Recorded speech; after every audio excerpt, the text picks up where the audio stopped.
Hello students, welcome to my YouTube channel Vaghela studies. મિત્રો, તમને ખ્યાલ છે આ ચેનલમાં હું તમને ખૂબ જ સરસ રીતે ધોરણ 11-12 કોમર્સના સોલ્યુશનો આપું છું. વિકાસ પરીક્ષાલક્ષી અસાઇનમેન્ટના સોલ્યુશનો ખૂબ જ સ્પષ્ટ રીતે તમે લખી શકો એવી રીતે આપું છું, જેથી તમે આ એક્ઝામમાં ખૂબ સારી રીતે માર્ક્સ લાવી શકો અને તૈયારી સારી કરી શકો. તો મેં વિભાગ બી અને સી આંકડાશાસ્ત્ર સ્ટેટના અપાઈ ગયા છે.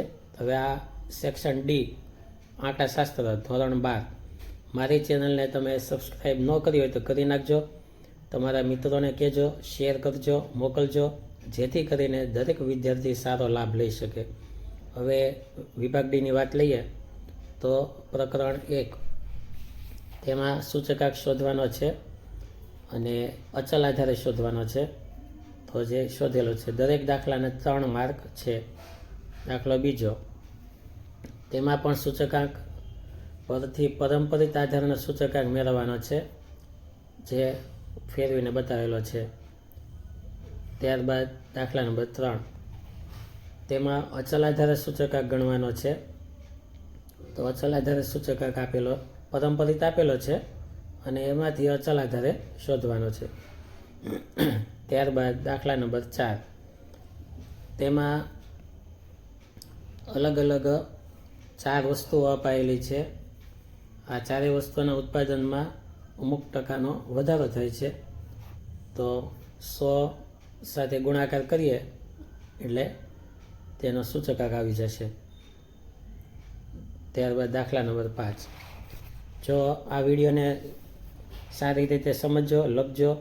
દાખલા નંબર 5, તેમાં માહિતી આપેલી છે. સરેરાશ ભાવને આધાર વર્ષના ભાવ તરીકે લઈ સૂચકાંક શોધવાનો છે. સરેરાશની રીત 2018 અને 2019 આ 2 સાલની સરેરાશ કાઢી અને શોધવાનું છે. દાખલા નંબર 5, તો તેની અંદર સરેરાશ બંધ ભાવ આપેલા છે, તેના આધારે પરંપરિત આધારે સૂચકાંક ગણવાનો છે. દાખલા નંબર 7, તેમાં 2023ના આધારો લઈ કુલ ખર્ચની પદ્ધતિથી સૂચકાંક શોધવાનો છે. દાખલા નંબર 8, તેમાં આપેલ માહિતી છે, ભાર આપેલો છે અને ભાવ સાપેક્ષની ટકાવારી આપેલી છે, તેમના આધારે સૂચકાંક શોધવાનો છે. દાખલા નંબર 9, તેમાં 2024નો જીવન નિર્વાહ ખર્ચનો સૂચકાંક શોધવાનો છે, તે ગણેલો છે. દાખલા નંબર 10, સામાન્ય સૂચકાંક શોધવાનો છે. વર્ષ 2022-24 આપેલું છે અને બધા એકમ આપેલા છે. સૂચકાંક શોધવાનો છે. પછી દાખલા નંબર 11, તેમાં જીવન નિર્વાહ ખર્ચનો સામાન્ય સૂચકાંક શોધવાનો છે. જુદા જુદા ખર્ચના વધારા આપેલા છે. ત્યારબાદ દાખલા નંબર 12, તેની વાત લઈએ તો ભાર આપેલો છે અને તેના આધારે સૂચકાંક શોધવાનો છે, ભારને આધારે. તો આ રીતે ચેપ્ટર 1 પૂરું થાય. હવે ચેપ્ટર 2, તેમાં સૌથી પહેલાં થિયરી છે. ત્યારબાદ 7માંથી દાખલા ગણવાના છે. તો દાખલા નંબર 7, તેમાં સહસંબંધક શોધવાનો છે અને તેનું અર્થઘટન કરવાનું છે. દાખલા નંબર પછી 9, તેમાં પરિણામો પરથી સહસંબંધકની ગણતરી કરવાની છે. દાખલા નંબર 10, પરિણામો આપેલા છે અને સહસંબંધકની કિંમત શોધવાની છે અને તેમનું અર્થઘટન કરવાનું છે. દાખલા નંબર 11 અને 12, સ્પર્ધકો આપેલા છે, જુદા જુદા નિર્ણાયકો અને ક્રમાંકના તફાવતો આપેલા છે, તેમના આધારે ક્રમાંક સહસંબંધક શોધવાનો છે. ત્યારબાદ દાખલા નંબર 13, તેમાં વાર્ષિક નફો અને વાર્ષિક વેચાણના આંકડા આપેલા છે અને તેમના આધારે કેવો સહસંબંધક છે તે શોધવાનો છે.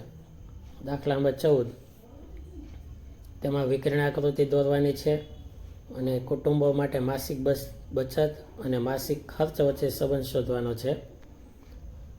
દાખલા નંબર 15, તેમાં સહસંબંધકનું અનુમાન કરવાનું છે, આલેખ દોરવાનો છે જે દોરેલો છે. દાખલા નંબર 16, તેમાં પણ જાહેરાતનો ખર્ચ અને વેચાણ વચ્ચેના સહસંબંધકનું અનુમાન કરવાનું છે અને આલેખ દોરવાનો છે જે દોરેલો છે. દાખલા નંબર 17, તેમાં પણ આલેખ દોરવાનો છે.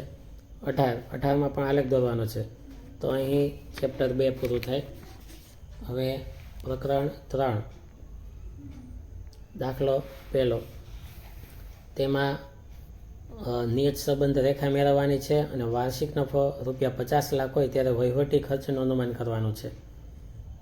ત્યારબાદ દાખલા નંબર 2, તેમાં સહસંબંધક તેમાં વરસાદ અને મકાઈની ઉપજ આપેલી છે, તેમની વચ્ચેનો સંબંધ જાણવા માટે નિયત સંબંધક શોધવાનો છે. દાખલા નંબર 3, તેમાં એક દ્વિચલ માહિતી આપેલી છે અને તેના આધારે નિયત સંબંધ રેખા મેળવવાની છે અને એક્સની કિંમત 25 હોય તો વાયની કિંમત શોધવાની છે. દાખલા નંબર 4, સરેરાશ વરસાદ 20 સેમી હોય તો પાકની ઉપજનું અનુમાન નિયત સંબંધ રેખાના આધારે કરવાનું છે. દાખલા નંબર 5, તેમાં મ્યુચ્યુઅલ ફંડની વિગત આપેલી છે, બજાર કિંમત આપેલી છે, તો તેમાં નિયત સંબંધ રેખા મેળવવાની છે અને બજાર કિંમત વિશે અનુમાન કરવાનું છે. દાખલા નંબર 6, ઊંચાઈની વિગત આપેલી છે, વજન આપેલું છે અને તેમના આધારે વજનનું અનુમાન નિયત સંબંધ રેખાના આધારે કરવાનું છે. દાખલા નંબર 7, તેમાં વિગત અપાયેલી છે, નિયત સંબંધ રેખા શોધવાની છે અને ભાવ ₹100 હોય ત્યારે પુરવઠાનું અનુમાન કરવાનું છે. દાખલા નંબર 8, તેમાં પણ અનુમાનની કિંમતની ત્રુટિ શોધવાની છે, જે ત્રુટિના સૂત્ર y બરાબર a પ્લસ bxનો ઉપયોગ કરી અને ત્રુટિ e બરાબર y માઇનસ y દ્વારા શોધી શકાશે. દાખલા નંબર 9, પછી દાખલા નંબર 10, દરેકમાં નિયત સંબંધ રેખા શોધી ને અનુમાન કરવાનું છે. દાખલા નંબર 11, પછી દાખલા નંબર 12, દાખલા નંબર 12, તેમાં પણ વાયની એક્સ પરની નિયત સંબંધ રેખા લેવાની છે અને એક્સ બરાબર 30 હોય તો અનુમાન કરવાનું છે. ત્યારબાદ દાખલા નંબર 13 થી 18 સુધી થિયરી છે. તો પ્રકરણ 4, તેની વાત લઈએ તો સૌથી પહેલાં દાખલામાં સુરેખ સમીકરણનું અન્વયોજન કરવાનું છે, બધી વિગત અપાયેલી છે. દાખલા નંબર 2, તેમાં પણ વલણ રેખાનું અન્વયોજન કરવાનું છે. દાખલા નંબર 3, સામયિક શ્રેણી આપેલી છે, તેમના આધારે વલણ રેખાનું અન્વયોજન કરવાનું છે. દાખલા નંબર 3, દાખલા નંબર 4, તેમાં પણ એ ને વાય કેપ અપાયેલી છે અને તેમાં પણ વલણ કિંમતો શોધવાની છે. ત્યારબાદ દાખલા નંબર 5, 6, તેમાં પણ અન્વયોજન કરી અને વલણની કિંમત શોધવાની છે. ત્યારબાદ દાખલામાં પ્રશ્ન 7 થી 12 થિયરી છે. તો આ દરેક વ્યવસ્થિત લખી લેજો અને સારી રીતે લખજો.